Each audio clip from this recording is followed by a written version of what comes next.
Imagine standing on a wooden platform in the center of a bustling town square. To the merchants passing by, you aren't a person with a history, a mother, or a craftsman. You are property. This is the starting point of the American nightmare. The stroke of a pen was unjust bureaucracy. It was the sound of a family being ripped apart forever. In these markets, the air was thick with the smell of iron and fear. Detailed ledgers from the time show us the cold, calculated nature of this trade. A young man's strength was measured like a workhorse. A woman's value was often tied to her ability to bear future generations of enslaved laborers. For the audience watching at home, try to grasp the psychological weight of that. Your very biology was being weaponized against your future. This dehumanization was the bedrock of the system. It was designed to break the mind before it ever broke the body. But as we will see, the mind is much harder to chain than the limbs. To understand the resistance, we have to understand the trauma of the journey. The Middle Passage was more than just a voyage. It was a factory of death. Enslaved people were packed into the holds of ships with less room than a man in a coffin. The shrieks of the women and the groans of the dying rendered the whole a scene of horror almost inconceivable. Olauda. Ekiano, for weeks, or even months, these individuals lived in darkness, chained together in their own filth. Disease like smallpox and dysentery swept through the lower decks. Yet, even here in the belly of a wooden beast in the middle of the Atlantic, resistance began. Some chose the ultimate act of defiance by jumping overboard, preferring the embrace of the ocean to a life in chains. Others staged hunger strikes, forcing the crew to use spaculomories, a horrific metal device to pry their mouths open and feed them.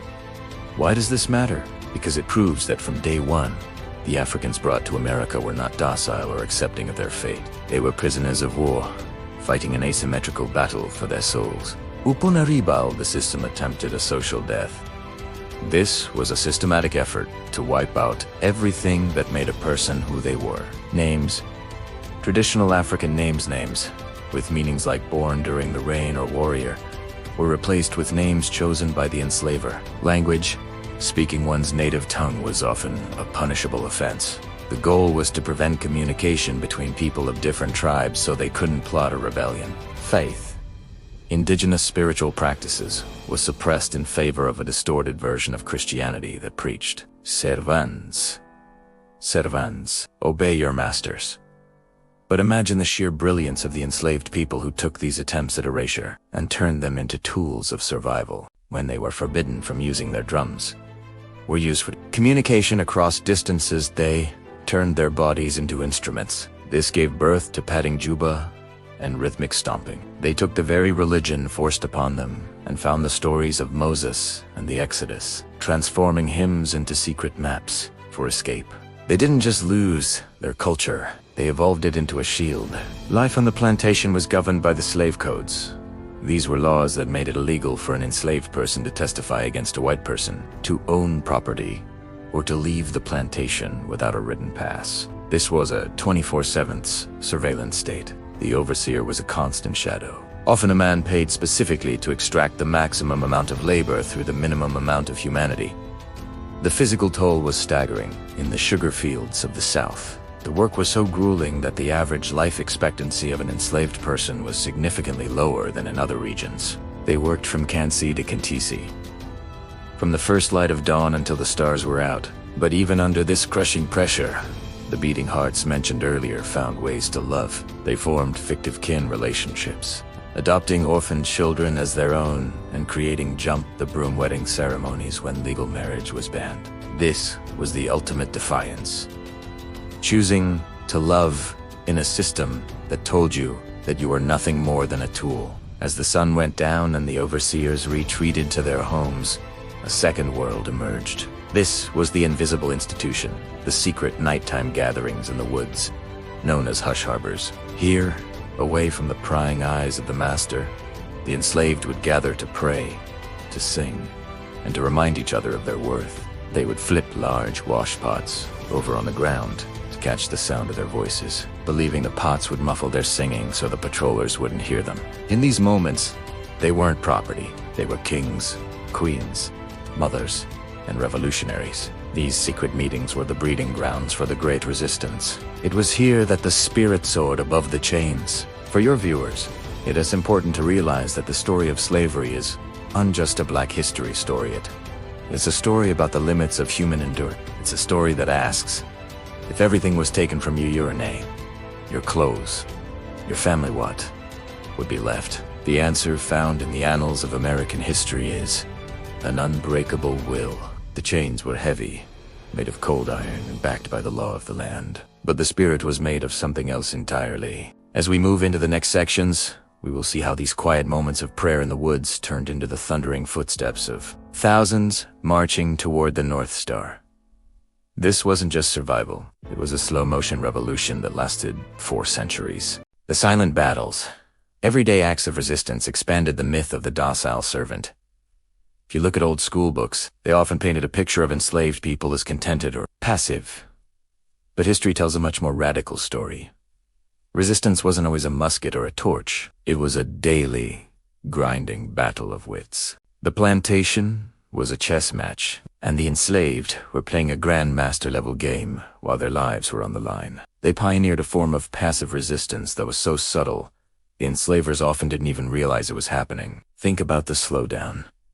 In a system where your only value to the master was your output, the most effective way to strike was to withhold your labor. Enslaved field hands perfected the art of the collective slowdown. If one person worked too fast, they made everyone else look bad. So they established a rhythm, a communal pace that was just fast enough to avoid the whip, but slow enough to hurt the plantationist at bottom line. This was the first union strike in American history, performed by people who had no legal right to unionize. The saboteur in the shadows beyond, just working slowly.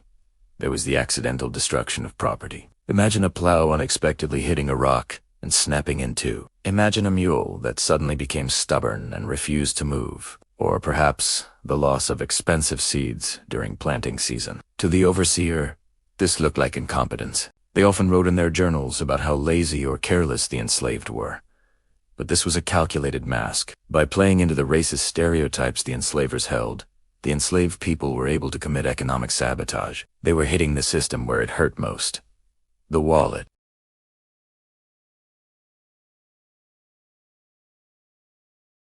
It was a silent, persistent drain on the institution of slavery, carried out by people who were underestimated every single day. The kitchen as a battlefield, one of the most overlooked areas of resistance, was the domestic sphere. Big house.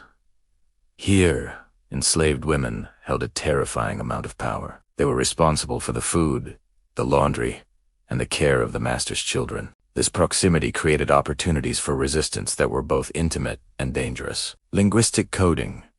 While working in the house, enslaved people overheard everything. They heard about upcoming sales, political shifts, and troop movements during the Civil War.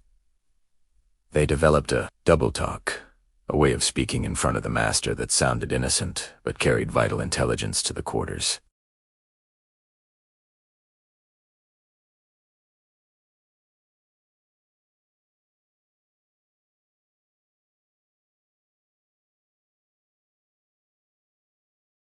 They were reclaiming the fruits of their own stolen labor to ensure their communities stayed strong and nourished. Arson, fire, was the ultimate equalizer. A small fire in the smokehouse or a mysterious blaze in the barn could ruin a planter in a single night.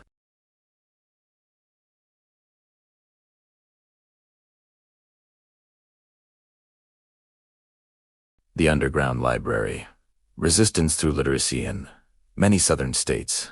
It was a crime punishable by lashings, or even the loss of a finger too. Teach an enslaved person to read. Why? Because the enslavers knew that literacy is the precursor to revolution. They knew that if a person could read the Bible, they would see that they were created equal. If they could read a map, they could find their way to Ohio. If they could read a newspaper, they would know the world was changing. But the desire for knowledge couldn't be caged. There are incredible stories of children learning the alphabet by scratching letters in the dirt with a stick, watching through the windows of the white schoolhouse. Enslaved people would steal bits of newspaper to piece together the news of the day. Some would hide a single book like a sacred relic. This was stealing away to Jesus, but it was also stealing away to knowledge. When an enslaved person learned to read, They weren't just learning letters. They were reclaiming their own mind. They were proving that, while their bodies were owned, their intellect remained sovereign. The psychology of the mask to survive. Enslaved people had to become master actors. Paul Laurence Dunbar famously called it the mask that grins and lies. They had to show the master a face of obedience while harboring a heart of rebellion. This psychological toll is often left out of the history books. Imagine the mental energy required to smile at a man who sold your brother last week. This masking was a survival strategy. It allowed them to create a private world that the master could never enter. In the quarters, they mocked the master's accent. They laughed at his pretensions, and they reinforced their own dignity. This internal resistance was what kept the community from collapsing under the weight of despair. They refused to believe the lies told about them. They knew they were human, they knew they were capable, and they knew they were destined for more than the cotton fields. The moral victory by the time the sun set on the plantation.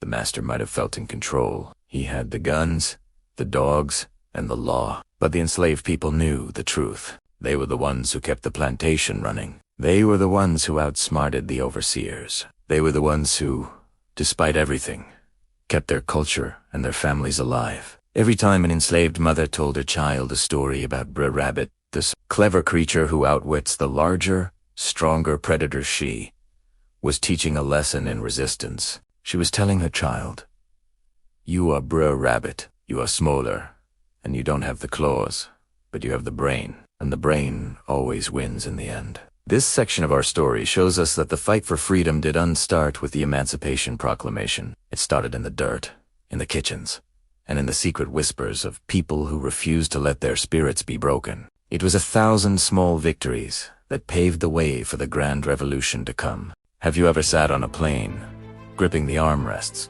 heart pounding with every tiny bump, while the person next to you is peacefully asleep? Why is it that for some, flying is a thrill, and for others, it's a terrifying ordeal? Let's dive into the fascinating psychology behind our reactions to being 30,000 feet in the air. First, let's talk about control. As human beings, we're hardwired to want to be in control of our surroundings. When you're driving a car, you have the wheel, the pedals, you make the decisions. On a plane, you're a passenger, placing your trust entirely in the hands of the pilots, the air traffic controllers, and the complex machinery of the aircraft. This surrender of control can be deeply unsettling for many people. It triggers a primal sense of vulnerability. Your brain screams, "I'm not in charge here," and that can easily translate into fear. Then there's the way our brains process risk. We're bombarded with news of plane crashes, even though they are incredibly rare. Statistically, you're far more likely to be in an accident on your way to the airport than on the plane itself. But our brains don't work on statistics alone. They work on stories and vivid imagery. A single dramatic news report of a plane crash has a much stronger emotional impact than all the data showing the millions of flights that land safely every single day. This is called the availability heuristic. Our minds overestimate the likelihood of events that are more easily recalled, more dramatic and more recent. Turbulence is another huge factor. Logically, most of us know that turbulence is just like bumps on a road. It's a normal part of flying, caused by changes in air currents. But our brains don't always listen to logic. The sudden drops and shakes can feel like the plane is falling out of the sky. This physical sensation triggers our body's fight or flight response. Your adrenaline spikes, your heart races, your breathing gets shallow. Your body is preparing for danger, even when there's no real threat. It's a purely physiological reaction to an unfamiliar and intense sensation. You're not reacting to danger, you're reacting to the feeling of falling, which is a very primal fear. Claustrophobia also plays a role.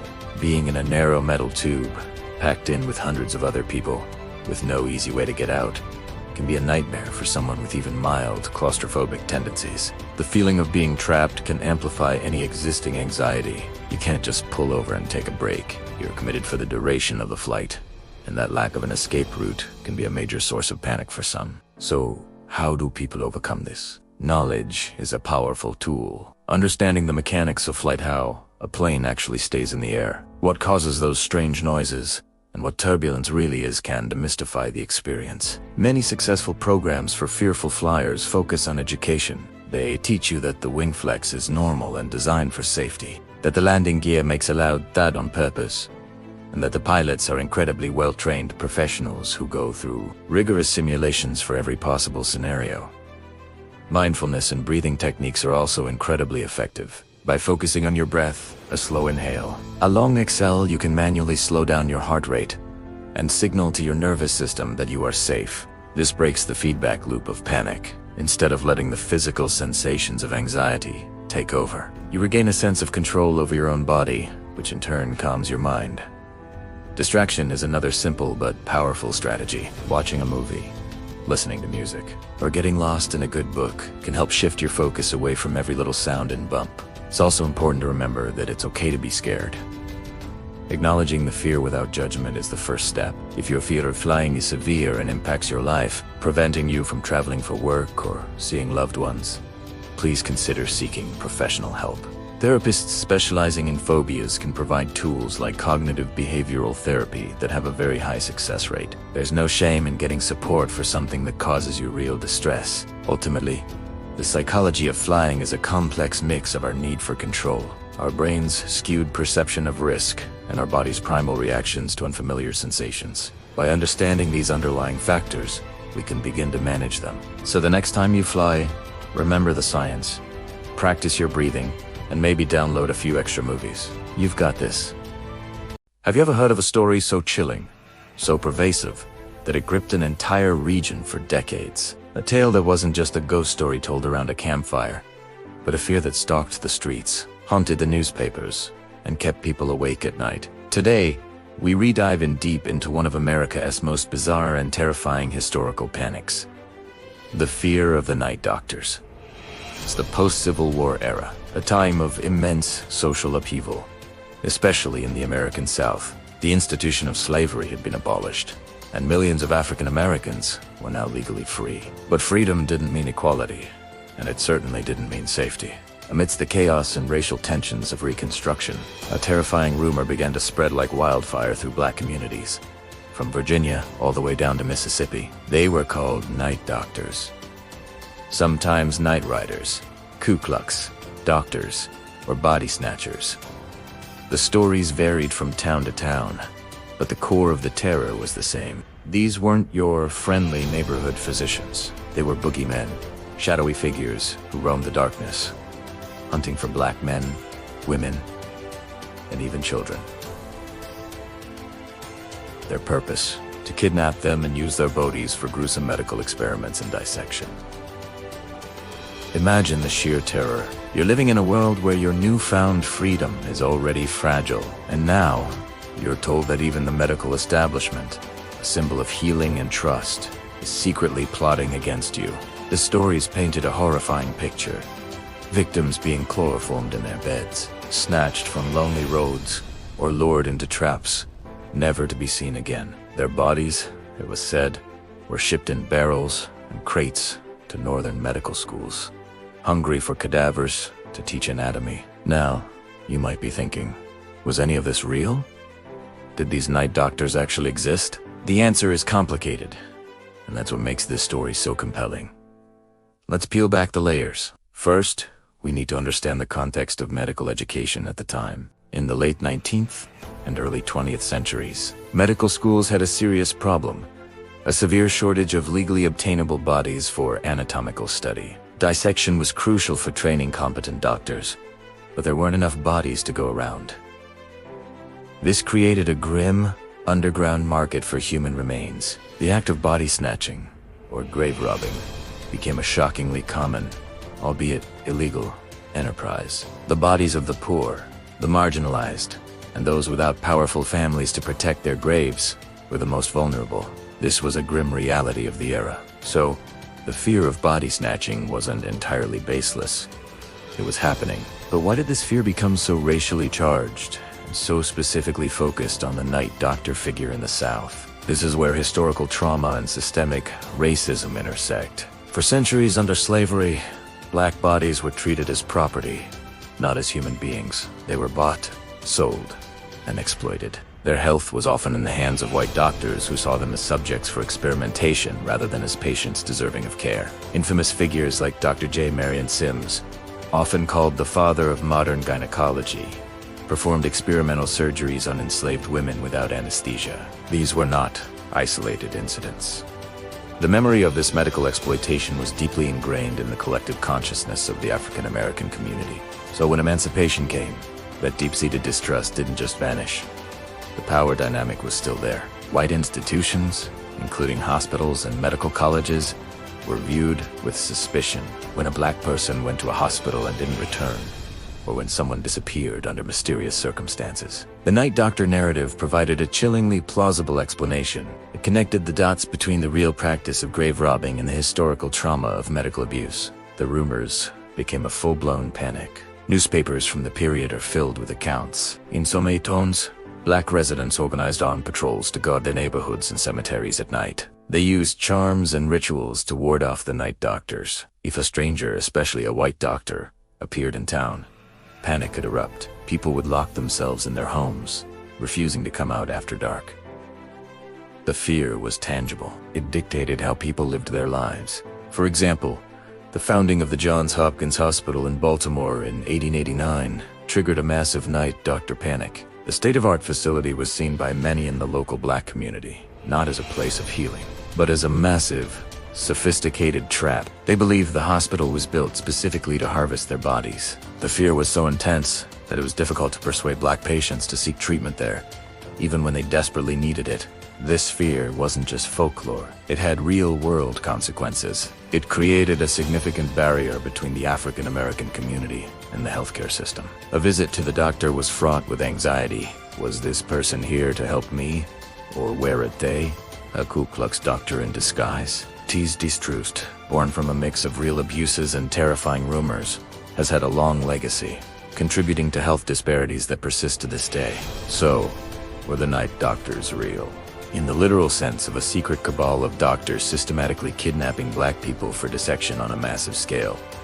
There's no concrete evidence to support it. Historians haven't found the smoking gun, the diary, or the ledger that proves a coordinated conspiracy. But in a deeper, more symbolic sense, the night doctors were absolutely real. They were the personification of a very real and justified fear. They represented the terror of a society where black lives were still devalued, where the threat of white violence was constant, and where even institutions of science and medicine could be tools of oppression. The night doctor was a boogeyman, but he was born from the real monsters of racism and exploitation. The story didn't just fade away, either. It evolved. In the 20th century, the narrative adapted to new anxieties. When public health initiatives like vaccination campaigns were rolled out, the old fear of the night doctor rumor spread that the shots were not to prevent disease, but to sterilize black people or infect them with new illnesses. This deep-rooted suspicion was tragically vindicated by the infamous Tuskegee syphilis study, which began in 1932. In this unethical 40-year experiment, the U.S. Public Health Service studied the progression of untreated syphilis in hundreds of rural black men, telling them they were being treated for bad blood.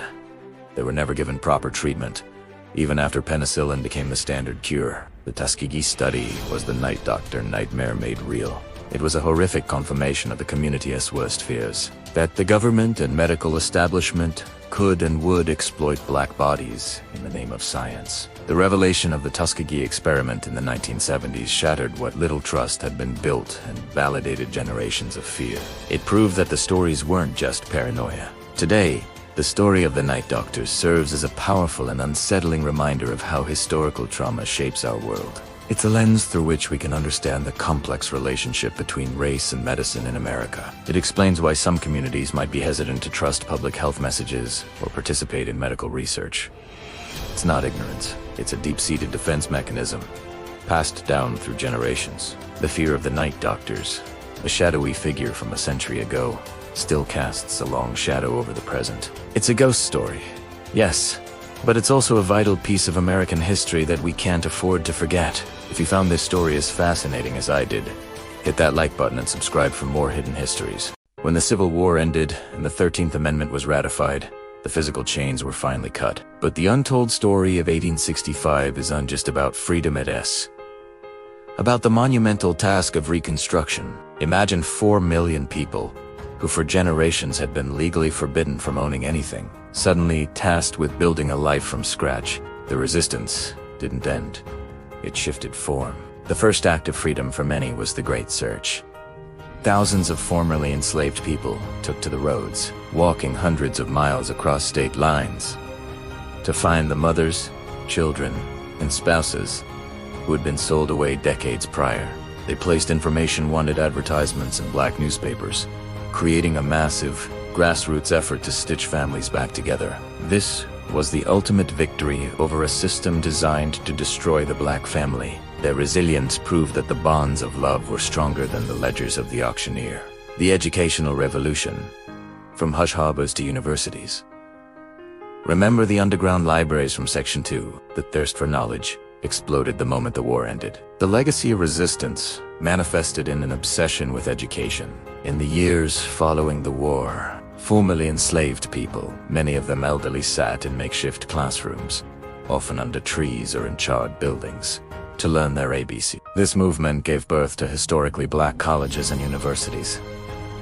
HBC institutions like Howard, Morehouse, and Spelman weren't just schools. They were fortresses of intellectual resistance. They were built to prove to a skeptical world that the property of yesterday was the scholar of today. This legacy continues to this day, as these institutions remain the primary engines for the black middle class and the vanguard of black intellectual thought, the blueprint for civil rights. The strategies used in the 1950s and 60s, the sit-ins, the boycotts, the coded communication did not appear out of thin air. They were refined versions of the silent battles fought on the plantations. The black church, the invisible institution that met in the woods' hush harbors, became the visible powerhouse of the civil rights movement. It was the only space black people truly owned, and it served as the organizing hub for leaders like Dr. Martin Luther King Jr. Economic boycotts. The slowdowns and sabotage of the 1800s evolved into the Montgomery bus boycott. The principle remained the same.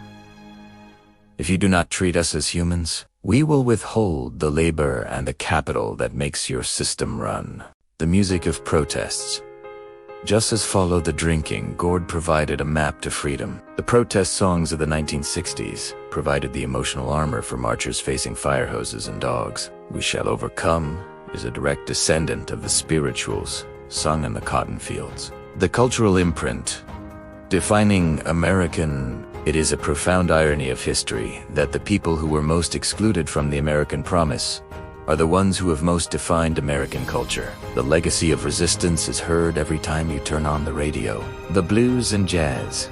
These genres were born from field hollers and work songs. They are the sound of people finding beauty in the midst of sorrow, a musical form of the masking we discussed earlier. Language and cuisine. Much of what we consider Southern or American, from the way we speak to the soul food we eat, which originated from the discarded rations given to enslaved people, is a testament to the ingenuity of those who made something out of nothing. This is the untold story. Slavery didn't just happen in America. The resistance to slavery created the America we know today. It forced the country to actually grapple with the words, "All men are created equal." The psychological heritage. Intergenerational strength. Today, we often talk about intergenerational trauma, and rightly so. The scars of slavery are deep and persistent, but there is also something called intergenerational resilience. For your YouTube audience, this is the most powerful takeaway.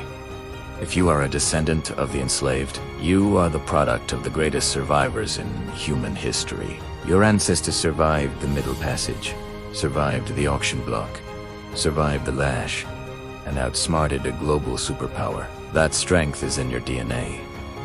This legacy of resistance tells us that no matter how oppressive a system may feel, there is always a way to fight back through art, through education, through community, and through the refusal to be silenced. Closing the story. Why we must remember.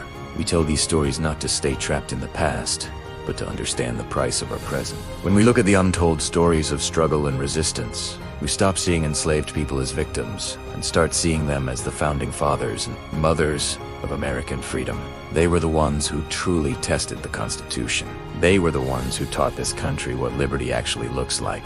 Their struggle was long, their pain was unimaginable, but their victory is seen every time a barrier is broken today. The chains that bound are gone, but the spirits that soared are still flying, guiding us toward a more just and truthful future. The story of slavery is often told through the eyes of the masters, but the real history lies in the shadows, in the secret songs, the broken plows, and the midnight runs. These heroes didn't wait for freedom.